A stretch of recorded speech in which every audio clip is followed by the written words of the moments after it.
हरियाणा में एसडीएम की पोस्ट पर कार्यरत रानी नागर गुर्जर समाज की ही नहीं, इस देश की बेटी है। और अगर इस देश की बेटी पर किसी भी प्रकार का कोई भी अत्याचार अगर होता है तो इस देश का नौजवान, इस देश का प्रत्येक नागरिक उनके साथ है। मैं आपको ये बता देना चाहता हूँ कि आज का विषय बहुत महत्वपूर्ण है और इसको समझना पड़ेगा। जहाँ लॉकडाउन लगा हुआ है और एक महिला किस तरीके से, कितना मुश्किल होता होगा, बड़ी मुश्किलों से तो आईएएस आईपीएस बन पाता है कोई। और अगर उस सेवा को छोड़ने की बात अगर कोई महिला कह रही है तो विषय कितना गंभीर होगा। मैं हरियाणा प्रदेश की सरकार से विनम्र निवेदन करना चाहता हूं कि रानी नागर की विषय में संज्ञान लिया जाए, उनकी समस्या को हल किया जाए।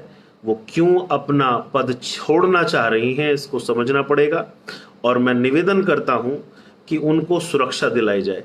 ये कैसे संभव है कि एक आईएएस आईपीएस के लेवल का आदमी, उसको ना सुरक्षा मिले ना आवास, वो एक क्वार्टर में रहे, ये मेरे को समझ नहीं आ रहा है। एक बहुत ही गंभीर विषय है और मैं ये इस फेसबुक लाइव के माध्यम से बता देना चाहता हूँ कि बहन रानी नागर को भी ये मैं आश्वस्त करना चाहता हूँ कि हम और हमारी पूरी ताकत आपके साथ है। गुर्जर समाज ही नहीं, देश का प्रत्येक वो नागरिक आपके साथ है जो नारी शक्ति का सम्मान करता है। मैं आप लोगों को ये बताना चाहता हूँ और हरियाणा की खट्टर सरकार से विनम्र निवेदन करना चाहता हूँ कि 3 मई के बाद अगर इस पर सुनवाई नहीं हुई तो हम लोग उत्तर प्रदेश से भी निकलकर हरियाणा में जाएंगे और अपनी बहन की लड़ाई लड़ने का काम करेंगे। किसी के भी साथ अत्याचार, अन्याय नहीं होना चाहिए और खास तौर पर महिला शक्ति का सम्मान बचना ही चाहिए।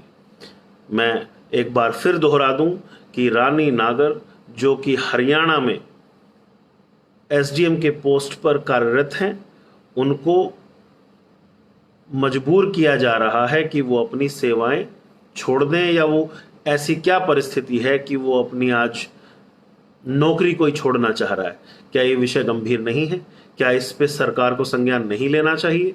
और अगर इस पर संज्ञान नहीं लिया जाता है, मैं आपसे निवेदन करना चाहता हूं, ये तमाम साथी जो आज हमें सुन भी रहे हैं या आगे सुनेंगे भी, कि अपने इस बहन की इस स्थिति और परिस्थिति के लिए ये हमारा सिस्टम जिम्मेवार है। और अगर हम नहीं लड़ेंगे अपनी इस बहन के लिए तो महिलाएं तो बड़ी मुश्किल से ऐसे पदों पर पहुंच पाती हैं, तो उनका हौसला ही टूट जाएगा।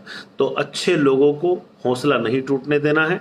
और मैं आप लोगों से कहना चाहता हूं, हमारा पूरा समाज आपके साथ है और किसी भी प्रकार से आप घबराएं नहीं। अपनी सेवाओं से आप अपनी सेवाओं पर बने रहें। हम जल्द आके आपसे मिलेंगे भी और आपके लिए तन मन धन से आपके साथ हैं।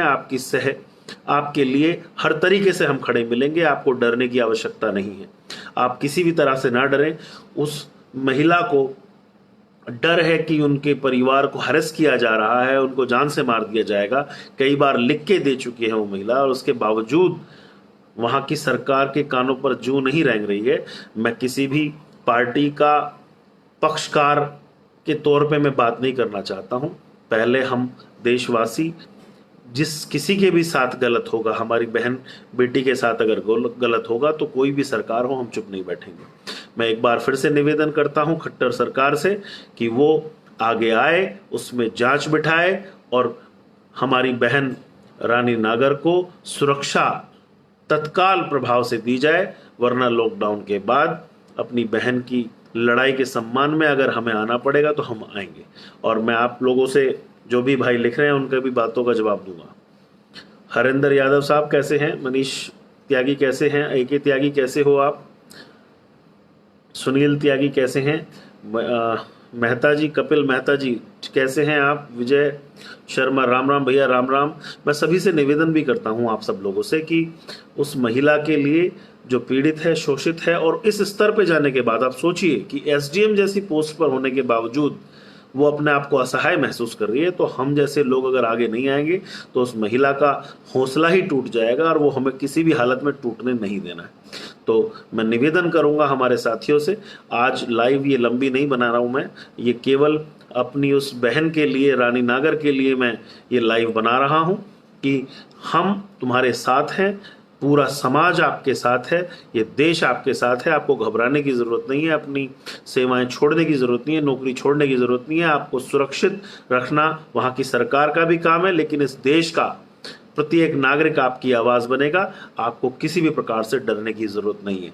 मैं सभी साथियों से बहुत बहुत धन्यवाद। आप लोग इस चीज़ को फैलाएं, वहाँ तक पहुँचाएं, खट्टर सरकार तक ये चीज़ें बताएं कि वो एक अकेली महिला नहीं है, उसके साथ में एक बड़ा जनसमूह, सैलाब उसके साथ उमड़ेगा और इसका खामियाजा पूरे प्रदेश को नहीं, देश को भी भुगतना पड़ेगा।